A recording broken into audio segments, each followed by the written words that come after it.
Imagine looking at a company that just saw its net profit jump, nearly 98% in a single 12-month window. Which is just, yeah, it's a crazy number. Right. I mean, Yeah. 98%.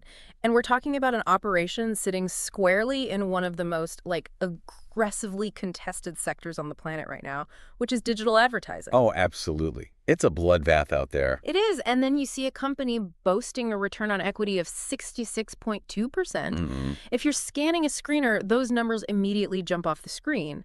But then you dig just one layer deeper, you flip to the risk disclosures, and you realize that over half of this company's entire revenue stream, I mean, their very survival, hinges on a single customer. Right. It's wild. Welcome to the deep dive. It's just the ultimate juxtaposition. You know, you've got what looks like a flawlessly tuned engine of wealth creation on one side, and then a structural vulnerability that could just unwind the whole thing overnight on the other. Yeah. And that's exactly the kind of tension that demands, our absolute closest scrutiny. For sure. So today we're taking you inside the source files on YAAP Digital Limited. Right, YAP. They're listed on the NSE Emerge platform in India under the ticker YAPSM, and they're categorized as a mid-sized digital marketing and tech firm. Yeah.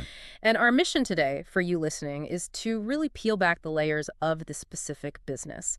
We want to answer a very distinct question. Are we looking at a structural compounder riding this, long-term wave of digital transformation?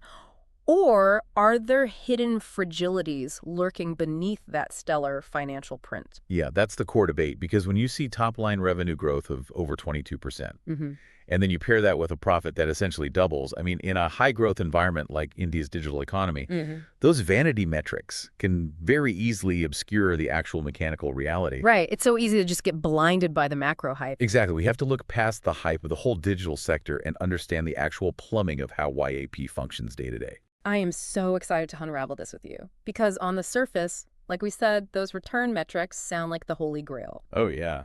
But that 56% client concentration, that is the kind of detail that it forces you to rethink the entire valuation. It really does. So before we can even begin to dissect how their financials exploded in FY26, we need to understand what this company actually sells. Right. The fundamentals. Yeah, let's transition from the overall market hype to the actual blueprint. What exactly is YAP Digital doing when the lights turn on every morning? Well, what's genuinely fascinating about their operational approach is how aggressively YAP is positioning itself against the traditional legacy ad agency model. Okay, how so?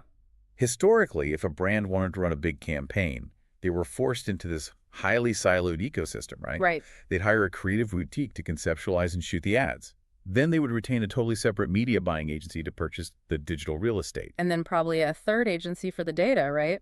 Exactly. Yeah. A third analytics firm just to figure out if any of that spend actually generated a return. It's so disjointed. It is. It creates immense friction. Yeah. But YAP operates on what they call a proprietary 3D framework. Right, the 3D framework. That's design, discovery, and distribution. Precisely. It's a unified closed-loop model.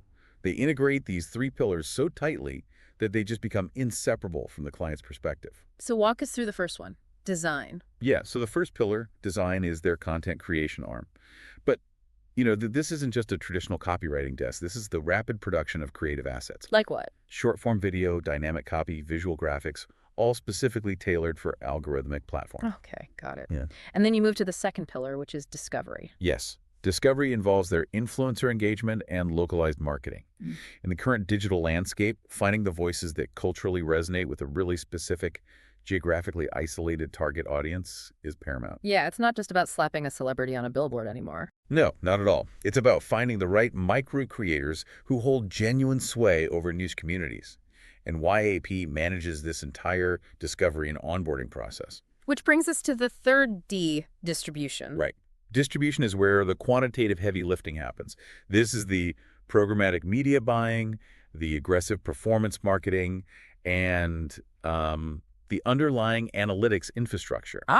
This is the actual software that pushes the creative content out across the digital ecosystem, optimizes the bidding strategies in real time, and relentlessly tracks the conversion data back to the original creative. To give you listening a way to visualize this, if you think about traditional ad agencies, they operate a bit like a sprawling, outdated shopping mall. I like that. Right.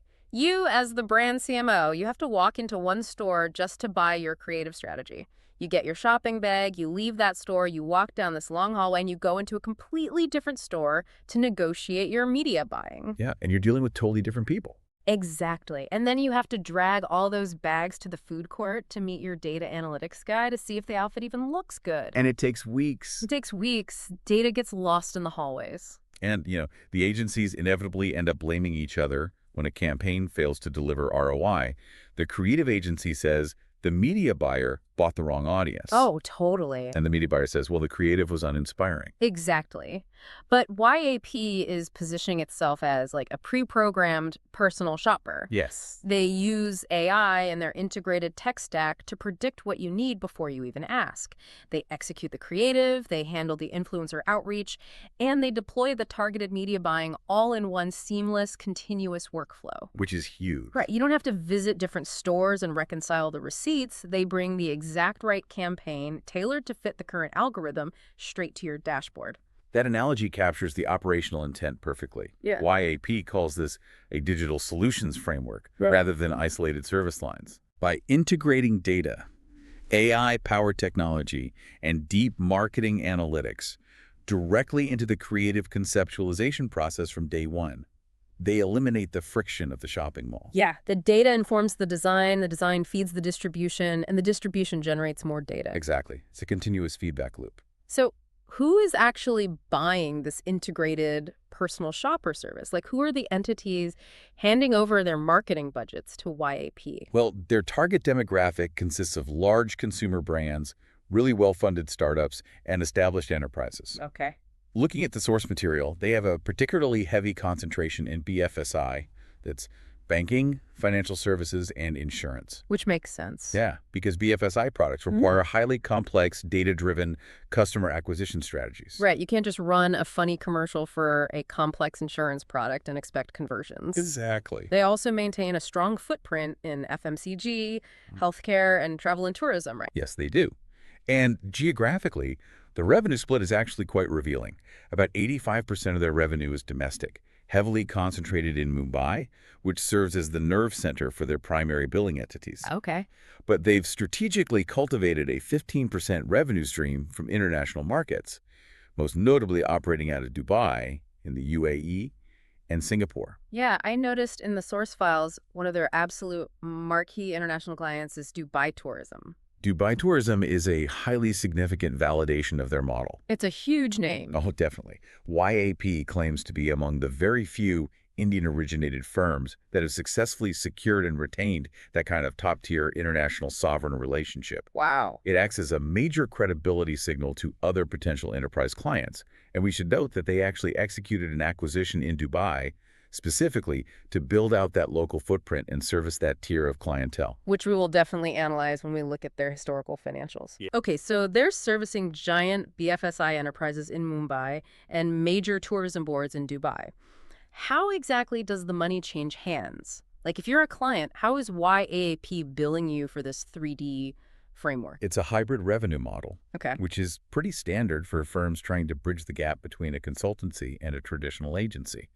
They generate revenue through standard project fees for distinct time-bound campaigns, say a specific new credit card launch. Right. They also rely heavily on retainer agreements, which provide recurring revenue for ongoing services like social media management, continuous performance marketing optimization, and SEO maintenance. But the source files highlight another critical component of their revenue line, which is media pass-through. Yes. Let's make sure we clarify the mechanics of that for the listener, because that's important. Media pass-through is a fundamental aspect of digital agency accounting. Okay.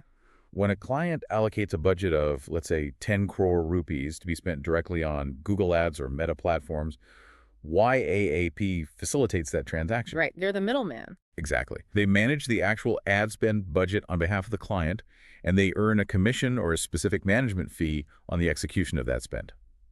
So that 10 crore rupee ad spend actually flows through YAP's income statement as revenue, even though the vast majority of it is immediately paid out to Google or Facebook as a cost of sale. Correct.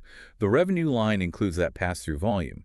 While it inflates the top line, The actual gross margin on that specific pass-through portion is significantly lower than their pure creative or consulting fee income. Yeah, that makes sense. However, capturing that media spend is vital because it gives YAP total control over the data analytics and the performance optimization of the campaign. Got it. So we have the blueprint mapped out. We understand the 3D framework, the integrated personal shopper approach. Yep. We know they serve enterprise clients in BFSI and tourism, and we know they bill through a mix of retainers, project fees, and media pass-through. But now we have to ask the critical strategic question.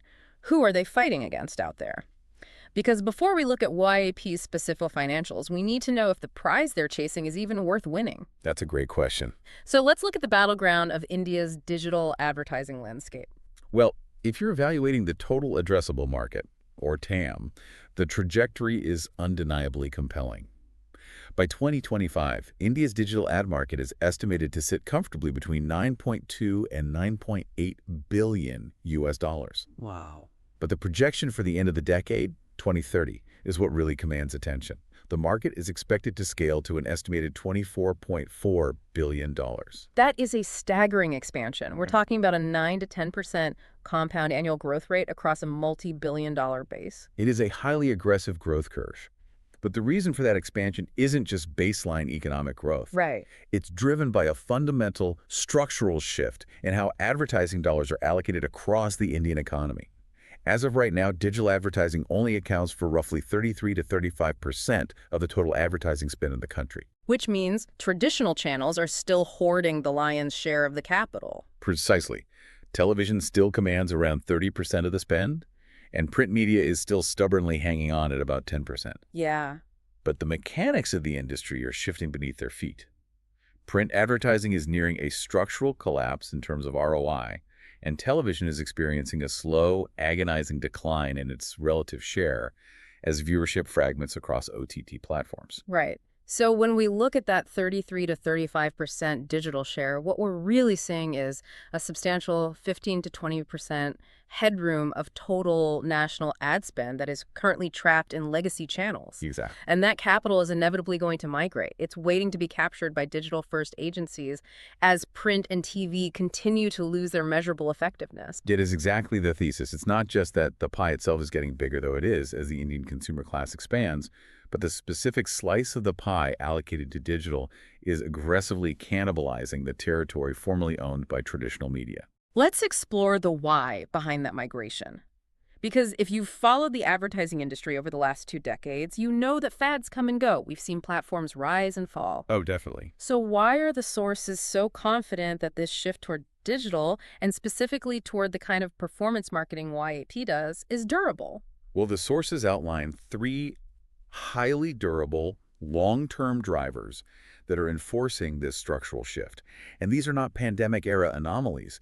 These are permanent changes in consumer and corporate behavior. Okay, what's the first one? First and foremost is mobile-first consumption. Oh, yeah. India is arguably the most mobile-centric major economy on the planet. It really is. Yeah. 70% of all digital ad spend in India is currently directed at mobile platforms. Yeah. It's an entirely in-app ecosystem. Wow, 70%. Yeah. The way the Indian consumer interacts with the internet, consumes content, and executes transactions is fundamentally different from the desktop-heavy evolution we saw in Western markets. You cannot reach the Indian consumer effectively without a mobile-optimized, digital-first strategy. That's a huge point. And the second driver? The creator economy. Influencer marketing has evolved from a fringe tactic into a core pillar of brand strategy. Right. It's already a billion-dollar segment within that broader digital TAM, and it's growing at an accelerated 15 to 18% annually. And this ties perfectly back into YAP's discovery pillar in their 3D framework, right? Exactly. They aren't just buying banner ads, they've built infrastructure specifically to tap into that creator economy. Why are brands so desperate for influencers now, though? Because of algorithmic trust and the fragmentation of audiences. Okay, explain that. You can no longer buy a single primetime TV slot and reach everyone. Audiences are sequestered in micro-communities on platforms like Instagram, YouTube, and Snapchat. Yeah. Influencers act as the gatekeepers to those communities. They provide localized, vernacular resonance that a highly produced corporate ad simply cannot achieve. That makes perfect sense. What's the third durable driver pushing this TAM to $24 billion? The rapid digitization of MSMEs, micro, small, and medium enterprises, and the explosive rise of quick commerce. Okay, so explain the mechanics of why that matters to an agency like YAP. Historically, a small local brand or a new direct-to-consumer startup just couldn't afford traditional advertising. They couldn't buy a billboard in Mumbai or a TV spot during a cricket match. Right, the barrier to entry was too high. Exactly. But digital performance marketing democratizes access. Furthermore, the rise of quick commerce platforms that promise 10-minute delivery requires highly targeted, hyperlocal, instantly attributable digital advertising. So if I'm selling a new brand of iced coffee on a 10-minute delivery app, I don't need brand awareness 6 months from now. I need someone within a 3-kilometer radius to click a button and buy it right this second. Exactly. They require performance marketing. Yeah. And interestingly, the data in the sources points out a fascinating characteristic of this shift. What's that? Digital marketing spend has proven to be noticeably less sensitive to macroeconomic GDP dips than traditional advertising. Really, if you're listening, think about the logic of that for a second. When the economy tightens, marketing is usually the very first budget to get slashed. Always.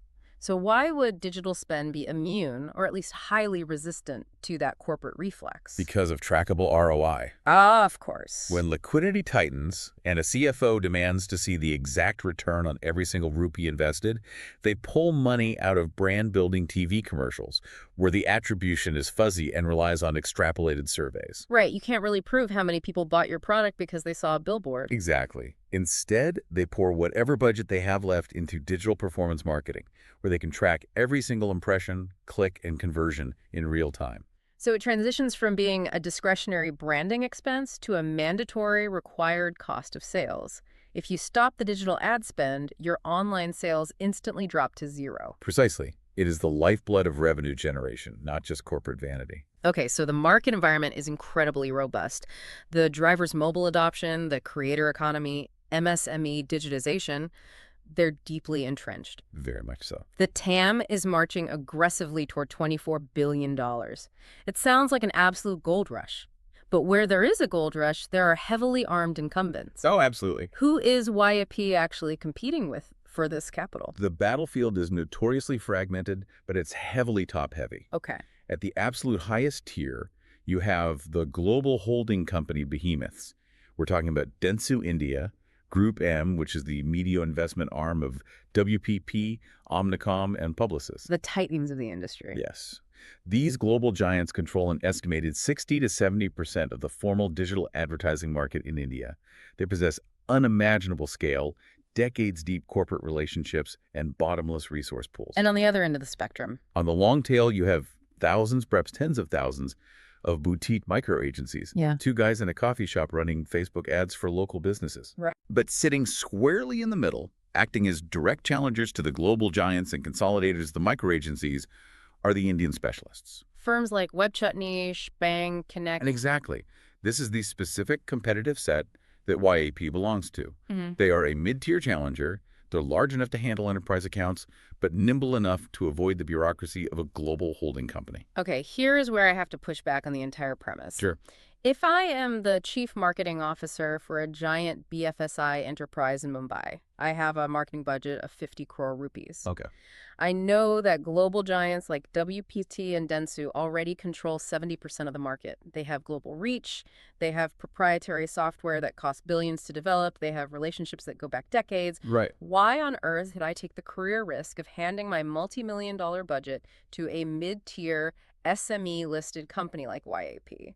What can YA possibly execute that a titan like Group M cannot? That is the existential question for any mid-tier agency.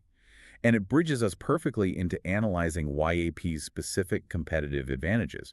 How do they actually manage to punch above their weight class and win pitches against those entrenched giants? Yeah, how do they do it? The sources outline 3 highly distinct strategic advantages that answer your question. Okay, if you're an investor looking at YAP, these 3 advantages are essentially the entire investment thesis.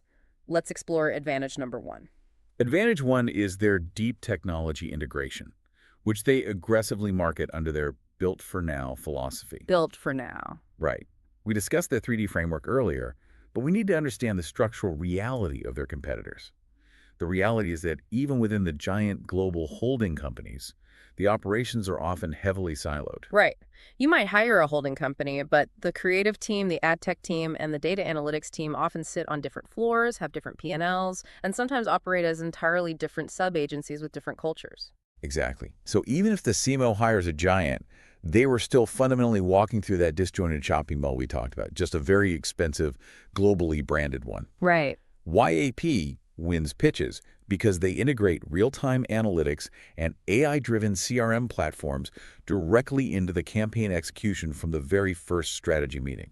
So they aren't just pitching a clever video script. No, they're pitching a technological workflow.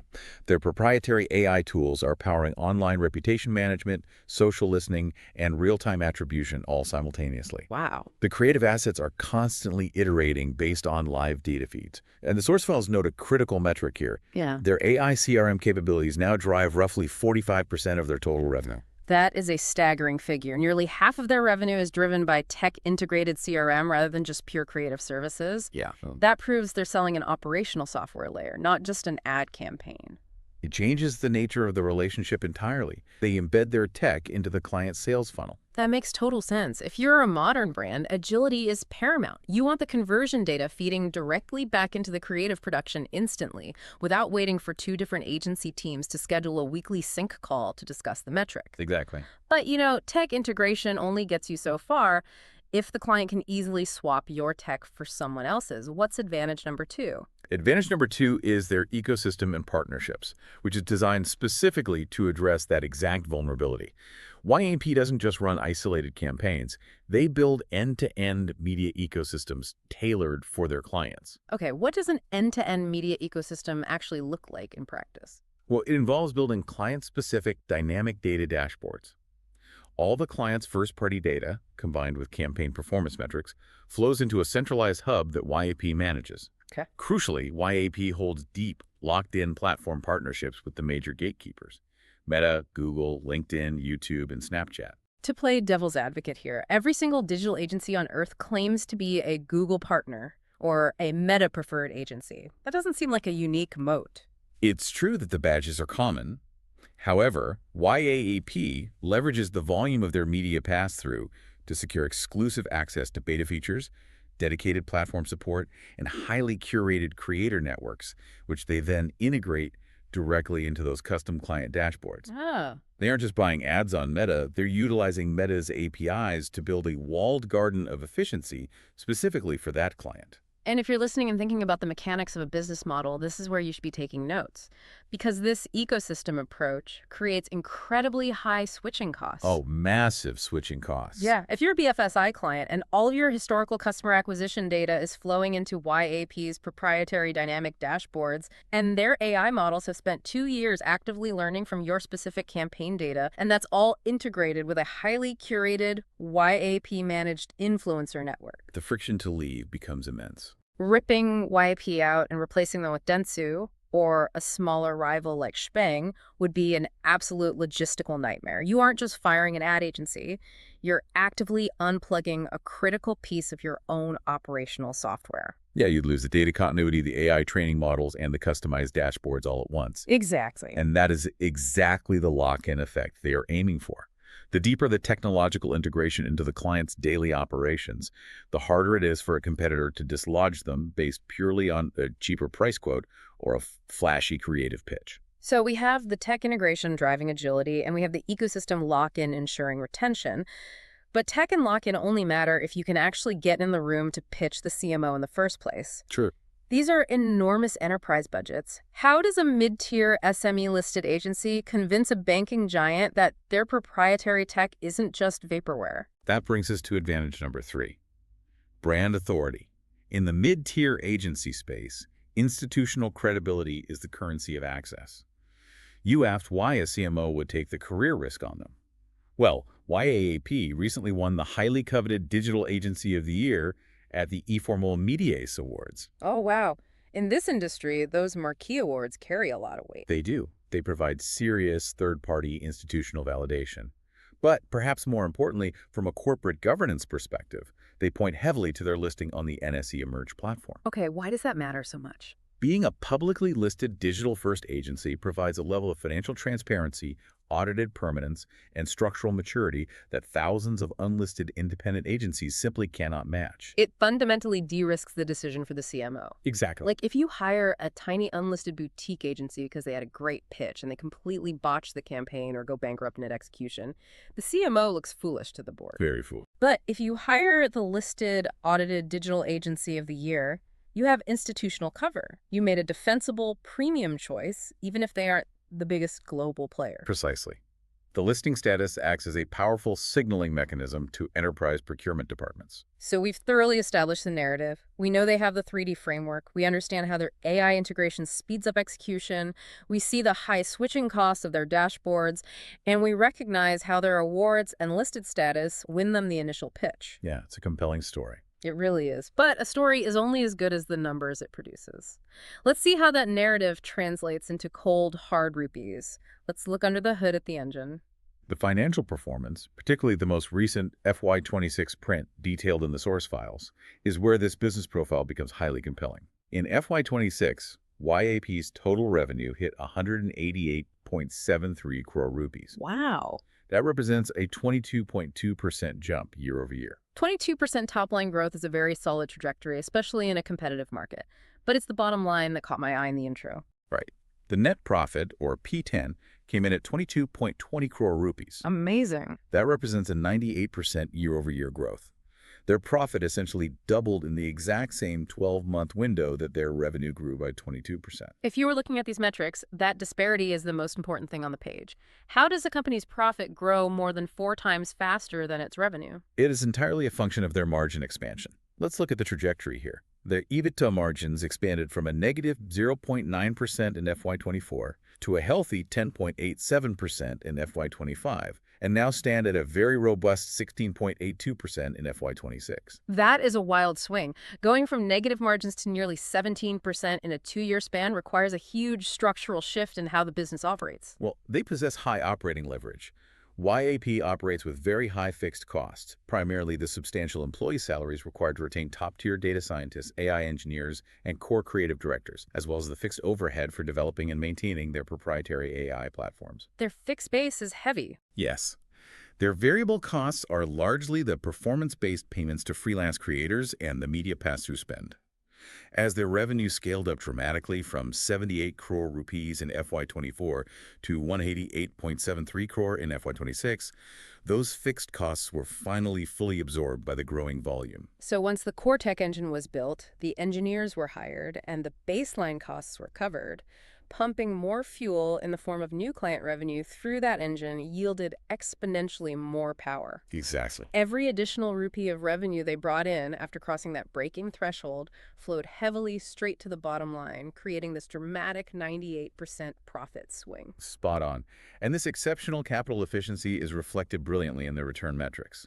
They currently boast a return on equity of 66.2% and a return on capital employed of 40.6%. If you find an industrial manufacturer with an ROE of 66%, you assume there is an accounting error. Right. But in a capital-light, tech-driven services business that has achieved scale, it is mathematically possible, and it indicates an incredibly efficient deployment of shareholder capital. It's phenomenal efficiency.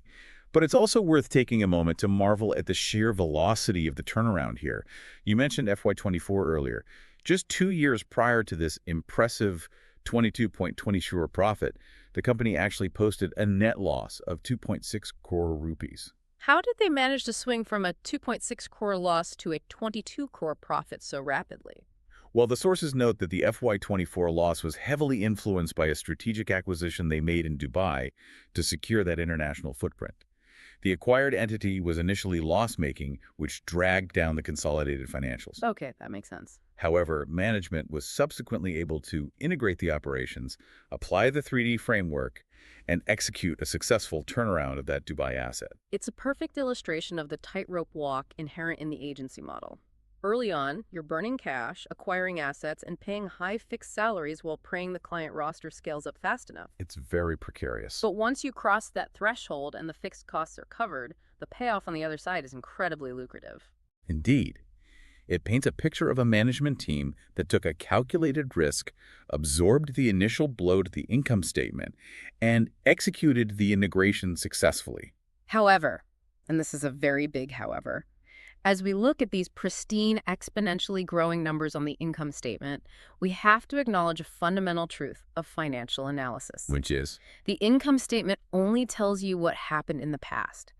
If we flip over to the balance sheet, and critically, if we dive into the risk disclosures, the narrative we have been building gets incredibly tense. This is where the duality of the company is fully exposed. If you're listening to this right now, this is where it gets really interesting. We spent the last half hour talking about the structural compounder. We've admired the 66% ROE and the AI integration. Now let's go looking for the hidden fragilities. Let's talk about the red flags. The single biggest vulnerability, what the source files explicitly identify as the Achilles heel of YAAP Digital, is their extreme concentration risk. Here we go. In FY25, a single client, the National Payment Corporation of India, or NPCI, accounted for 56% of YAP's total revenue. Let that number sink in. 56%. Over half of the revenue of this entire publicly listed company comes from one single client relationship. And the risk profile doesn't soften much as you go further down the client roster. The top 10 clients combined make up 84.41% of their total revenue. Okay, we need to frame the mechanics of this risk vividly, because concentration risk sounds like dry accounting jargon, but this is an existential threat. It really is. Think about the operating leverage we just discussed. We talked about how having high fixed costs means profits explode when revenue goes up, but operating leverage is a double-edged sword. It cuts just as deeply on the way down. It does. Building this business is like managing a massive state-of-the-art restaurant where one single family buys 56% of all the food. You take on all the fixed costs, you build the expensive kitchen, you hire the elite chefs, you sign a long lease. And while that family is coming in for breakfast, lunch, and dinner, your profits look incredible. Yeah, you're doing great.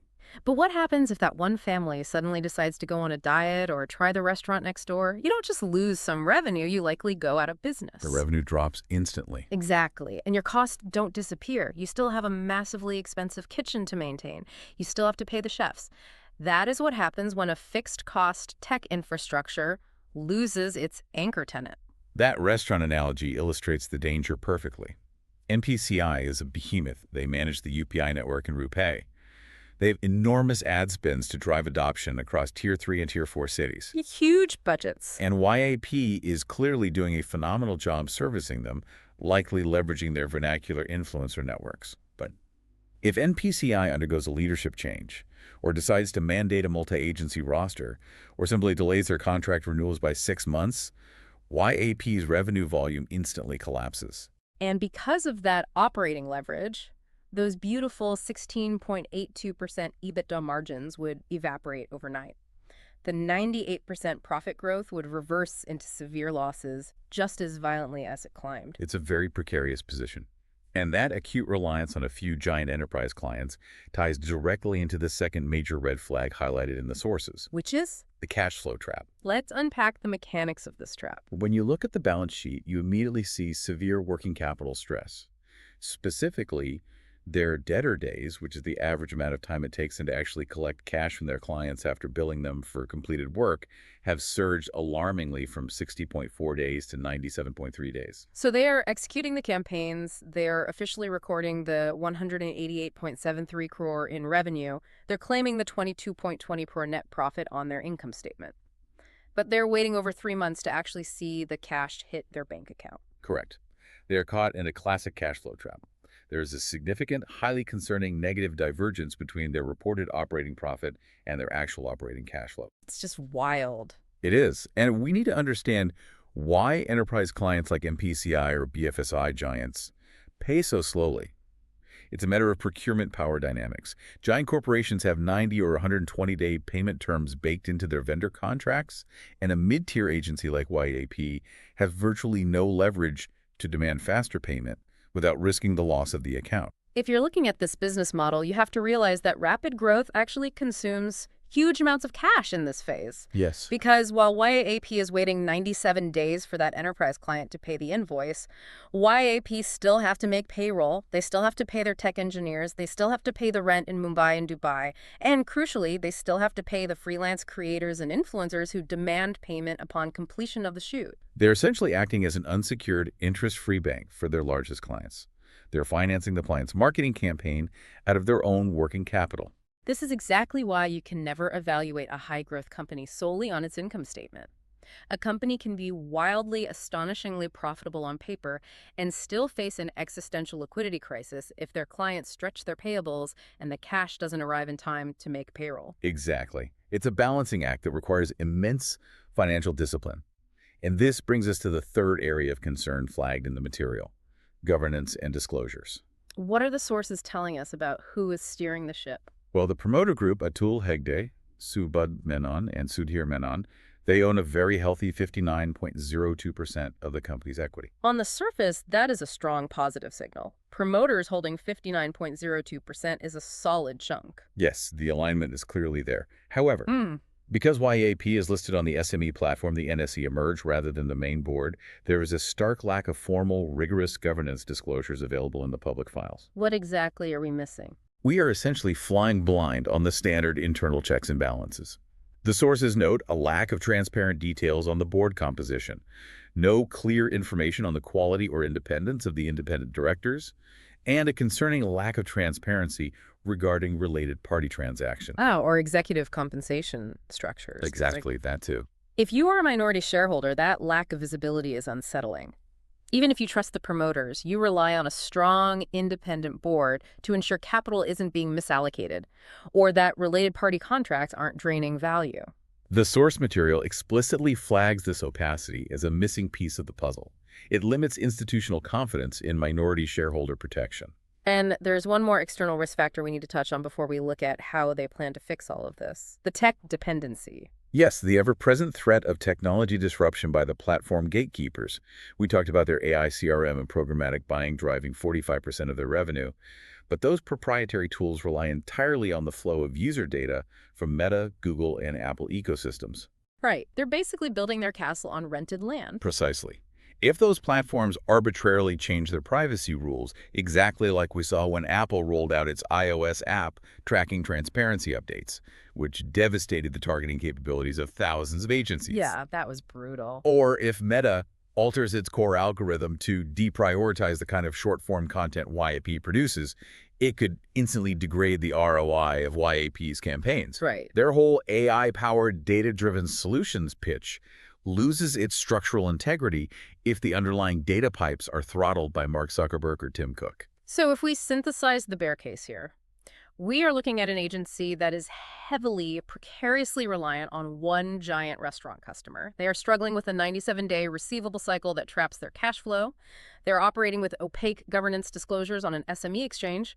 And their core technological advantage is entirely at the mercy of global big tech privacy policies. That is the comprehensive bear case. Articulated clearly, it is a fragile equilibrium. So what does this all mean for their trajectory? Management has to be acutely aware of these structural vulnerabilities. They know they can't just sit back, enjoy the 16% margins, and pray NPCI never leaves. What's the countermove? Oh, they're highly aware, and they are moving aggressively to restructure the risk. This brings us to Section 6, the roadmap. Okay, how are they fixing this? Well, how is YAP using capital to build a wider, safer moat? The pivotal catalytic event here is their recent March 2026 IPO on the NSE Emerge platform, where they successfully raised a fresh issue of 80.1 crore rupees. That is a substantial injection of liquidity for a company of this size. But, raising capital is the easy part. The critical question for you as an analyst is always, how is that capital being allocated? How does that 80 crore fundamentally alter the risk profile we just outlined? The allocation strategy is highly specific and directly addresses the fragilities we discussed. The largest chunk, 34 crore rupees, is allocated for the phased acquisition of an agency called Gozoop. Let's dissect the mechanics of this acquisition. Gozoop is primarily known as a creative and community management agency, right? Yes, they are. Why is a performance marketing AI-driven firm like YIP spending almost half their IPO proceeds on a creative shop? It is entirely about cross-selling and, most importantly, revenue diversification. Gozoop brings in new creative capabilities, but the real prize is Gozoop's established roster of independent clients. Hmm. By acquiring Gozoop, YIP gains immediate access to a new pool of brands. They can now cross-sell their deep programmatic performance marketing and AI CRM tools to Gozoop's legacy creative clients. I see the strategy. If we go back to our restaurant analogy, acquiring Gozoop is essentially buying the lease to 3 other restaurants down the street that already have their own loyal customers. Exactly. It's a blunt force strategy to dilute that terrifying 56% reliance on NPCI by artificially expanding the denominator of their total revenue base. Exactly. If the integration is successful, the NPCI concentration percentage naturally drops, making the overall enterprise significantly more resilient to a single client shock. Okay, so the Gozoop M&A attempts to solve the concentration risk. What about the cash flow trap? How are they fixing the 97-day waiting game? Well, 16 crore rupees from the IPO proceeds is allocated directly to working capital requirements. This is a vital defensive maneuver designed to ease the exact cash flow strain caused by that extended debtor cycle. It provides the liquidity buffer they desperately need. It ensures they can continue to aggressively fund new operations, pay their engineers, and settle with freelance creators on time, even while they wait 3 months for the enterprise client invoices to finally clear the procurement departments. It lubricates the entire operational engine. It removes the immediate existential threat of a liquidity crunch while they scale. And what about their primary competitive moat, their tech advantage? Are they reinvesting capital to defend that territory? Yes. They have allocated 4 crore rupees to building out a proprietary AI-led short-form content hub. While it is a smaller absolute rupee amount than the acquisition, strategically, this is arguably their most transformative move. How does an AI content hub actually transform the business model? What is the mechanism there? It shifts their operational identity from being purely a manpower-heavy service provider to owning proprietary, scalable technology products. Okay, give me an example. Right now, if a client wants 500 different variations of a short-form video ad to A/B test across different platforms, YAB has to pay human editors and copywriters to manually version those files.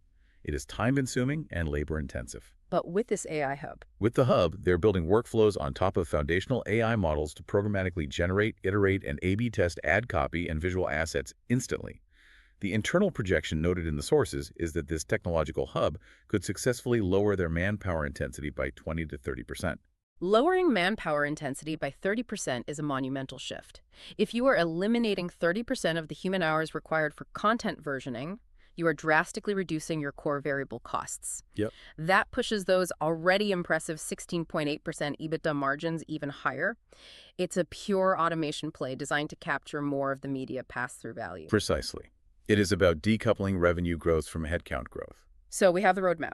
34 crore rupees for Gozoop to dilute client concentration, 16 crore to survive the working capital trap, 4 crore to automate production and juice margins. That's the plan. What does the broader market believe about this execution plan?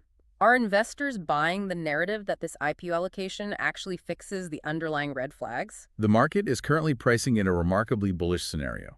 Consensus expectations are looking for continued top-line revenue growth in excess of 20% annually. Wow. Furthermore, they expect that AI automation and operating leverage will push those EBITDA margins even higher, modeling an expansion toward the 18 to 20% range. The market is essentially viewing YAP as a highly resilient, fast-growing digital compounder. Okay, I have to step in here and challenge that consensus. Go for it. With debtor days sitting dangerously at 97 days, and that intense 56% reliance on one major quasi-government client, is the market's expectation of perpetual 20% growth and expanding margins overly optimistic? Does the Gozoop acquisition legitimately solve these foundational structural problems, or does it just introduce new ones? That is the defining debate for this equity, and it requires weighing 2 very different execution scenarios. Yeah. The bull case argues that yes, the strategic logic is sound and the early data supports it. YAP reportedly added over 100 new clients in FY26. Oh, wow. That is concrete evidence that they are actively diluting the concentration risk organically, even before the Gozoop integration is complete. Exactly. The bulls argue the synergies are real. If they can cross-sell their AI CRM to Gozoop's clients, and if the proprietary AI hub successfully reduces headcount by 20%, then that margin expansion to 20% is mathematically very plausible. And the bear case. What happens if this roadmap hits a pothole? The bear case argues that agency integration is notoriously incredibly difficult. You aren't buying a factory. You're buying human capital and client relationships. Right. Retaining top creative talent during an acquisition like Gozoop is hard. If key creative directors feel stifled by the new performance-driven culture and leave, their clients often follow them out the door, destroying the value of the acquisition. Furthermore, from a financial perspective, the liquidity volatility of an SME-listed stock, combined with that structural 97-day cash flow trap, means management has virtually zero margin for error. Exactly. If the macroeconomic environment dips and enterprise clients decide to stretch their payments from 97 days to 120 days or 150 days to preserve their own capital, that 16 crore working capital injection from the IPO is going to burn up much faster than anticipated. Yeah, they could find themselves right back in a liquidity squeeze. It is not a guaranteed success. It is an execution story, through and through. The blueprint is perfect on paper, but the reality of operating it is fraught with friction. It really is a fascinating, multi-layered profile. If we step back and recap the journey we've been on today with YAAP Digital, we are looking at a company that is undeniably mastering the intersection of AI, localized data, and creative storytelling in India's booming digital market. They've certainly built a powerful engine. They have. They've successfully built a technological engine that delivers sky-high returns on equity and essentially doubled its profit in a single year by perfectly timing the structural shift away from traditional media. But as we uncovered, they are walking a profound tightrope. Yeah. They must aggressively and flawlessly use their newly raised IPO capital to diversify away from their anchor client. They must navigate severe working capital stress, and they have to seamlessly integrate a major acquisition in Gozoop without alienating the core talent. It is the absolute classic high-growth tightrope. The potential upside is enormous, but the structural risks are hiding just beneath the surface. But, as we wrap up this deep dive, there is one broader, almost philosophical industry question that really sticks with me, especially looking at their 4 crore investment in the automated AI content hub. What is the question that stands out to you? YAP is aggressively building this proprietary AI hub to automate their own production workflows, reduce their manpower intensity by 30%, and make their entire agency operation hyper-efficient. Right. They are essentially training the AI to do the work of a junior copywriter or a video editor. But we have to wonder, if these AI tools continue to compound in ability, if they become easy enough to use and powerful enough to generate finished campaigns, Right. will the big consumer brands eventually just license these technologies and bring the capability entirely in-house? Wow. Yeah. By pioneering this aggressive automation, are tech-forward agencies like Y ultimately building the very tools that will make the agency model itself obsolete? That is a phenomenal provocation. It raises a critical question about the long-term survival of the outsourced agency model in an AI-native world. If the software can predict the audience, write the copy, and place the bid seamlessly, the value of the intermediary vanishes. It does. And it brings us right back to where we started this entire conversation. When you look at a high-growth, technology-driven story, you cannot simply look at the clean binary X-ray of the profit jumping 98% and assume the structure is sound. You really can't. You have to wade into the murky waters. You have to look at the debtor days, the client concentration, and the shifting technological tides to find out what is actually holding the bones together. If you are a CMO, an investor, or just someone trying to understand the digital economy, you have to do the work. Thank you for joining us on this deep dive. Keep looking beneath the surface.